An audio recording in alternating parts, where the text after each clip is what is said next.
This is Sherry Bevan from the Career Conversations group over on Facebook. If you're watching me live, please do say hello. And if you're watching the replay, hashtag replay so that I know you're watching. And today's question is all about maternity leave and how do you show that on your LinkedIn profile or um, on your CV. So this is the exact question that I got asked. So I'm just going to read my notes here. So I've been in my current role for 8 years, which sounds like a long time, but during that time, I've had two 10-month maternity leaves. To me, it feels more like I only did the role for 4 years. Does it matter? Should I put down having two children as one of my achievements during this role, or just ignore it and make sure the work achievements I list are worthy of an 8-year stint? Okay, so that's the question. So basically, do I show my maternity leave break?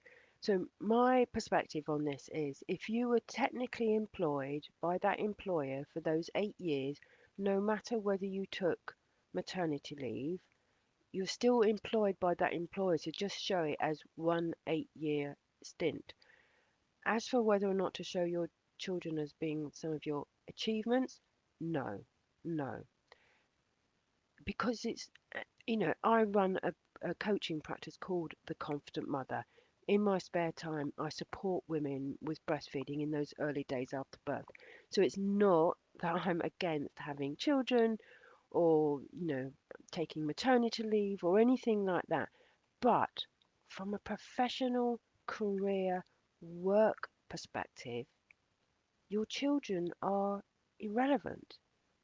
The fact that you've had children does not tell me how good a business analyst you can be. The fact that you've got two children does not tell me that you can deliver projects on budget and on time. There is no relevance. So don't mention your children. They're not an achievement in your career. They're not work achievements. So they're just not relevant. And anything that's irrelevant is automatically going to put red flags in whoever's looking at your CV or whoever's looking at your LinkedIn profile.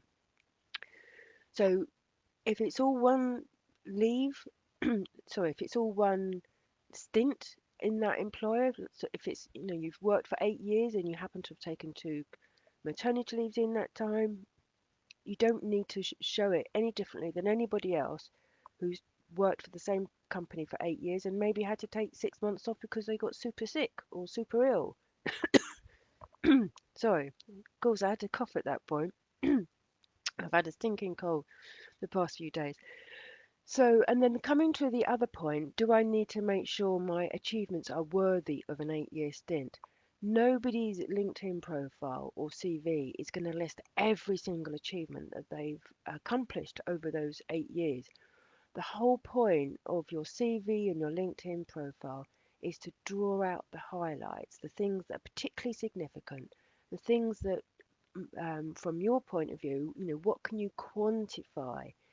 Have you increased something by a percentage? Have you reduced something by, reduced the negotiated on the costs and reduced the relocation cost by £50,000 or something like that. So your achievements, you want to demonstrate those as quantifiable achievements. And yes, having two children is definitely quantifiable, but I would argue it's not relevant to your career and to the work that you do. So on your achievements, don't worry about have I shown enough in 8 years, because I spent maybe 10 or 11 years at Arthur Andersen, and I've listed maybe 3 or 4 achievements in those years. Clearly, I did a lot more than that, but I haven't listed every single one.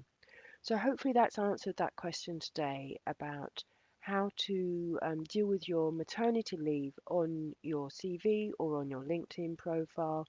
Don't worry about whether or not you've got enough achievements on there to fill an 8-year stint because it's not about showing everything, it's about picking out key things that you think are relevant to the next job that you're looking for. Hopefully that's been helpful. If you want me to answer your career question, post that in the comments below and I'll add that to my list. I've got quite a list at the moment. If your one is like really urgent and you really need to know the answer now, come on over into my career conversations group and post the question in the group, and then you'll get the hive mind to give their insights, share their experiences, and share their thoughts and ideas with you.